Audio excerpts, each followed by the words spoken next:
Negara kita telah digemparkan dengan penggunaan teh yang mempunyai pewarna sintetik. Ternyata bahan ini bahaya dan mampu mengundang beberapa jenis penyakit kanser.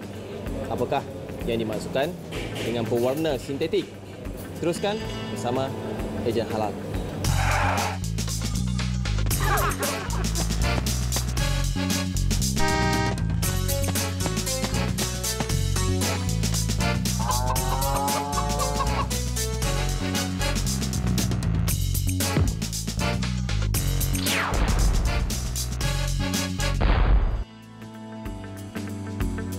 Assalamualaikum.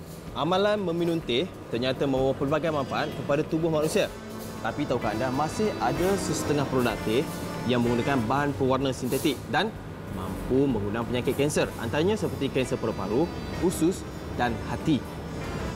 Kajian yang dilakukan oleh Majlis Kanser Nasional mendapati 6 daripada 11 juta pesakit kanser di dunia tidak dapat diselamatkan.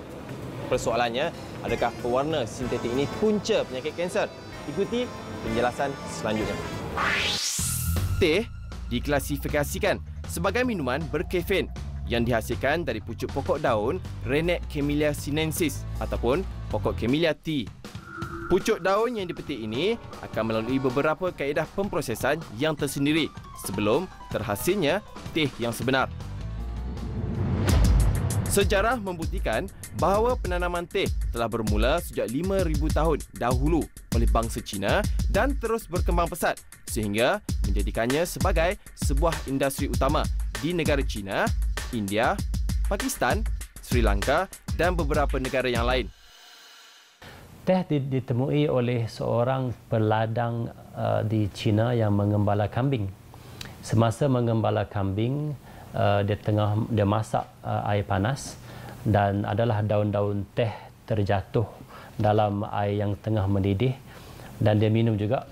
Bila dia minum, dia dapati sedap pula rasa air itu dan dari situlah dia terus minum dan sampai sekarang kita terus minum teh dan telah pun diperbarui teknologi macam-macam dan asalnya dari situ, daripada pengembala kambing itu daripada negara China.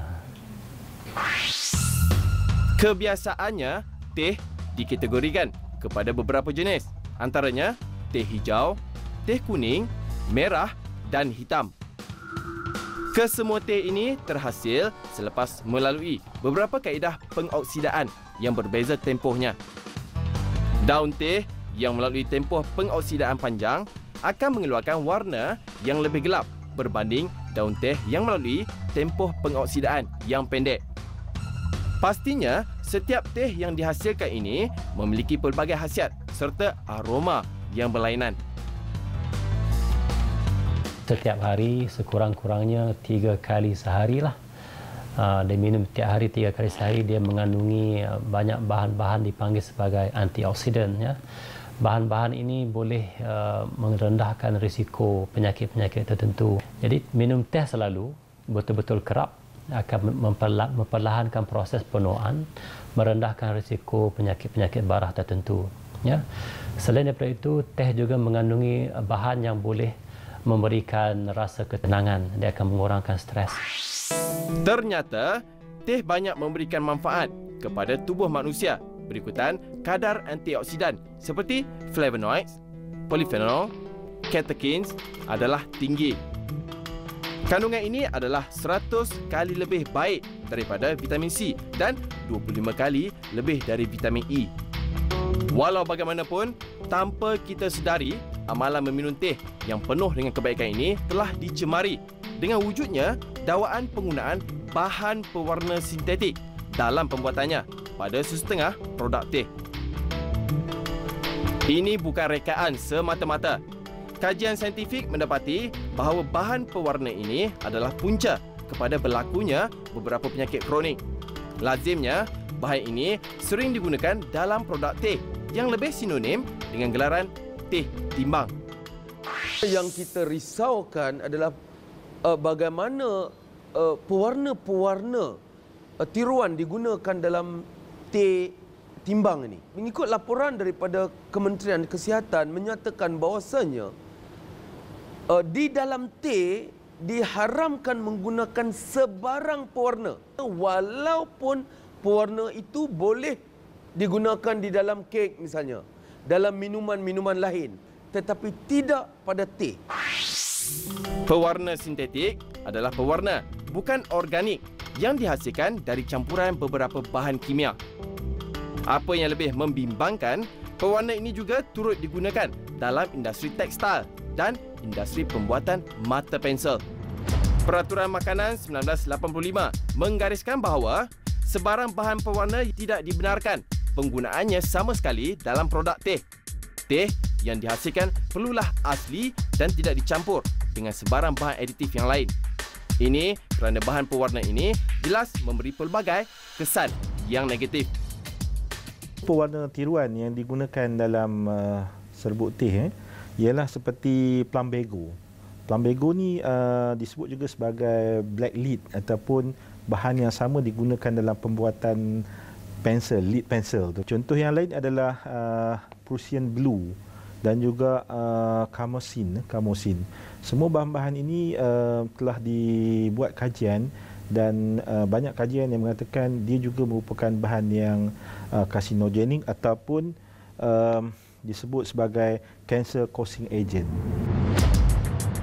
Antara penyakit yang boleh dihidapi kesan daripada penggunaan pewarna sintetik adalah kanser hati, kanser usus, kanser paru-paru, gangguan kepada sistem DNA manusia dan alahan seperti selsema dan asma. Sudah terang lagi bersuluh, itulah ungkapan yang boleh digambarkan betapa bahayanya penggunaan pewarna sintetik ini kerana ia memberi kemudaratan kepada peminumnya. Wala tulku biaidikum ila tahluka, janganlah kamu mencampakkan diri kamu ke arah kebinasaan.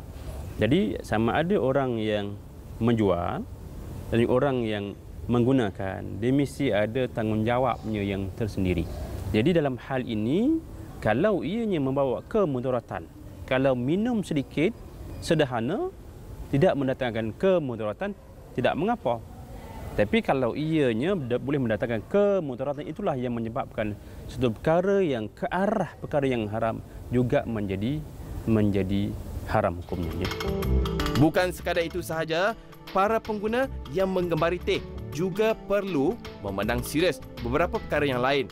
Kajian Reza Malik Zadeh dari Universiti Iran mendapati bahawa amalan meminum teh yang terlalu panas perlu dielakkan sama sekali. Ini kerana jika amalan ini diteruskan secara konsisten oleh peminum, ia dilihat mampu mengundang penyakit kanser kerongkong serta merangsang perkembangan sel kanser di dalam badan. Di atas kerongkong ada satu lapisan, dipanggil sebagai lapisan mucosal. Yang lapisan ini bertindak sebagai sistem pertahanan yang pertama sekali. Jadi jikalau hari-hari kita minum teh panas, 3 atau 4 kali sehari teh panas kena pada lapisan atas, kemungkinan besar lapisan itu menjadi semakin nipis. Risiko untuk mendapatkan penyakit-penyakit berkaitan dengan kanser kerongkong adalah lebih tinggi sebab kita dah musnahkan lapisan atas. Tidak terhenti setakat itu saja, teh yang berada di pasaran turut dihimpit dengan dakwaan mengandungi 17 jenis racun perosak dalam pembuatannya. Namun, adakah benar dakwaan ini? Teruskan bersama Meja Halal.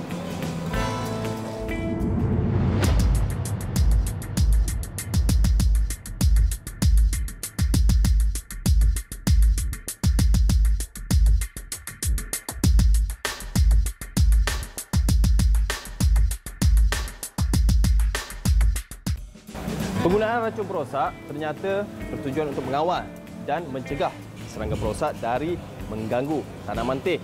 Dan ada dakwaan mengatakan ia juga turut digunakan dalam pemprosesan teh.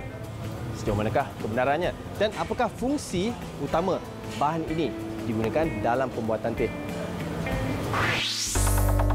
Racun perosak begitu sinonim sebagai alat untuk mencegah dan mengawal serangga perosak yang sering mengganggu tanaman. Penggunaannya terhadap tanaman terbukti dapat mengawal pembiakan serangga dengan mudah. Tetapi, dunia pernah digemparkan dengan penemuan racun perosak ini di dalam kandungan beberapa produk teh berada di pasaran. Adakah anda sedar tentang perkara ini dan bagaimana perkara ini boleh berlaku? memang ada asas untuk mengatakan berlaku pencemaran pestiside. Memang banyak pestiside digunakan. Pestiside dan juga herbicide dia digunakan untuk menghalang kehadiran makhluk perosak. Biasanya siraman pestiside itu dilakukan ke bahagian atas pokok teh, daun yang lebih atas, biasanya pucuk dia. Pucuk ni yang diambil untuk membuat teh. Biasa bahagian inilah yang menerima siraman pestiside yang tinggi dan bahagian inilah yang menyerap banyak pestiside.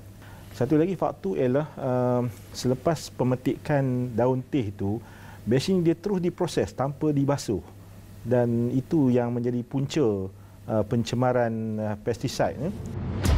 Hasil analisis Makmar menemukan beberapa jenis racun perosak yang terdapat pada produk teh, iaitu metomel, endosulfan dan S421. Kesemua jenis racun perosak ini disahkan tergolong dalam kategori racun perosak yang paling bahaya. Yang dilakukan dalam analisis di Makmar dilakukan beberapa jenis pestiside biasanya ditemui, antaranya adalah metomil, endosulfan, octachlorodiprofil ether ataupun dikenali sebagai S421. Itu di antara banyak lagi sebenarnya pestiside lain ditemui dalam daun teh.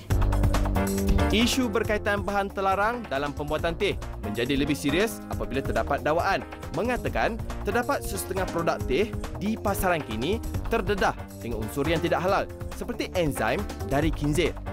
Apakah benar perkara ini berlaku? Kita minum teh, kita akan merasai kelat teh sahaja.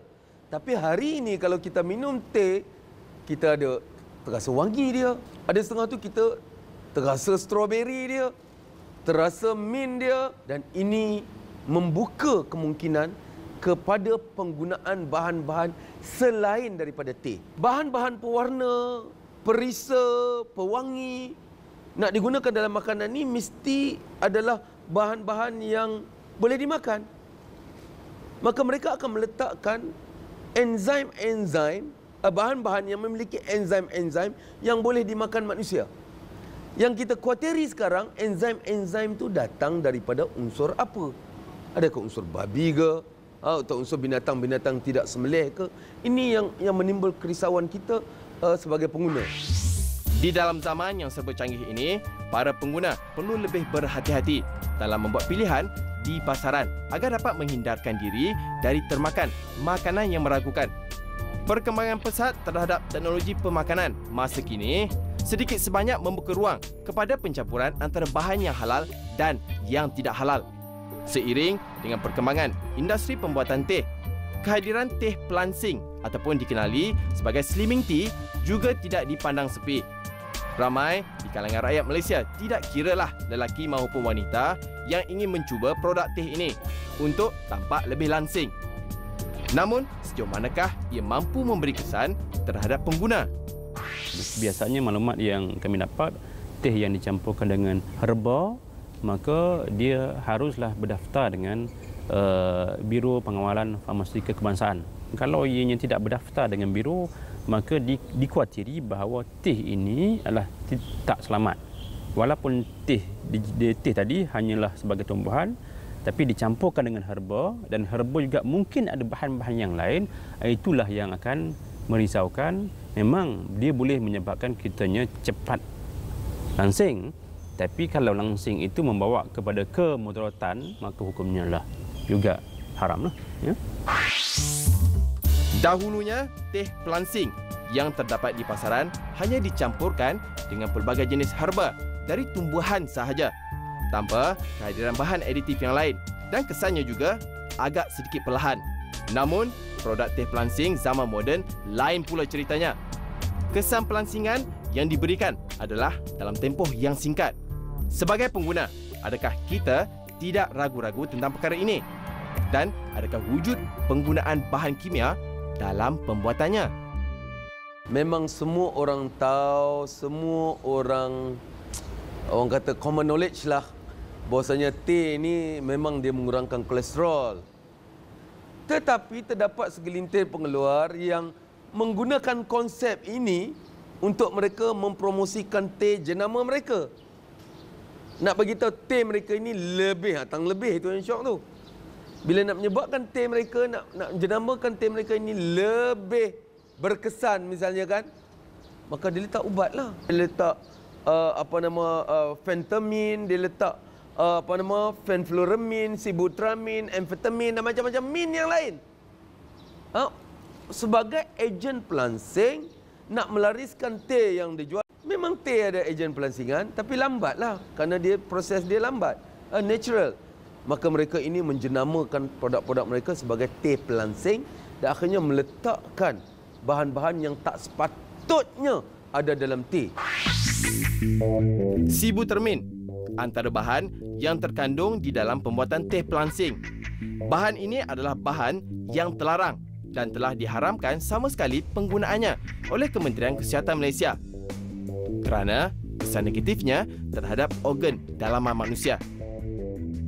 Kalau kita silap ambil teh pelangsing, jantung kita rosak, buah pinggang kita boleh rosak hanya dalam masa 3 bulan saja.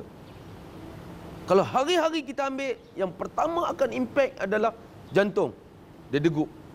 Yang kedua yang menerima kesan yang hebat adalah buah pinggang. 3 bulan, kalau hari-hari ambil teh pelangsing yang ada bahan kimia ini, 3 bulan habis. Condemn buah pinggang. Jelas, penggunaan bahan-bahan yang disenaraikan dalam industri pembuatan teh pelangsing memberi impak yang negatif. Peminum yang terdedah kepada bahan ini akan mengalami kerosakan buah pinggang dan pelbagai lagi penyakit kronik yang lain dan akhirnya mampu mengundang kematian.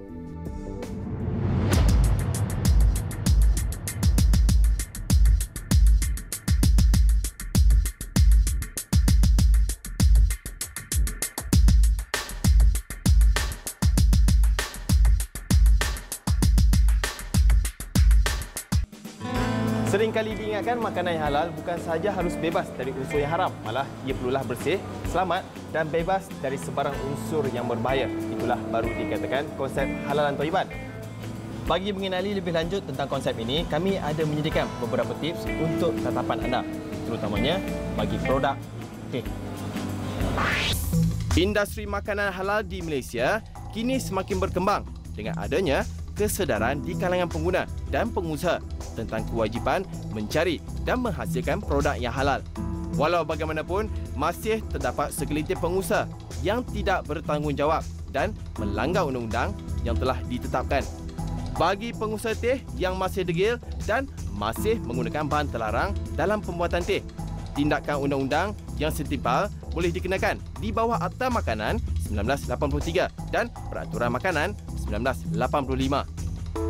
Kalau pihak JAKIM terima aduan ini, kami akan salurkan kepada pihak Kementerian Kesihatan dan juga kami akan buat pemeriksaan bersama. Kalaulah ianya teh ini adanya logo halal yang diberikan dan juga didapati bahawa memang tidak selamat dan juga memudaratkan, maka ia juga boleh diambil tindakan di bawah Akta Perdagangan 2011, di bawah Perintah Perdagangan Takrif Halal 2011. Jika sabit kesalahan, boleh dikenakan denda sehingga RM5 juta. Kepada setiap penggemar teh, anda tidak perlu merasa bimbang kerana Eja Halal memberikan beberapa tips yang sesuai untuk dijadikan garis panduan semasa membeli produk teh yang berada di pasaran. Tips-tipsnya adalah seperti berikut. Lihat label kandungan dari sudut nutrisinya. Pastikan teh yang ingin dibeli itu juga disahkan halal oleh pihak JAKIM. Kenal pasti logo halal tersebut dan pastikannya ia adalah logo yang sah. Beli teh yang benar-benar berkualiti. Jika ingin beli teh dalam kuantiti yang banyak, beli dari pembekal yang berlesen. Kali ini,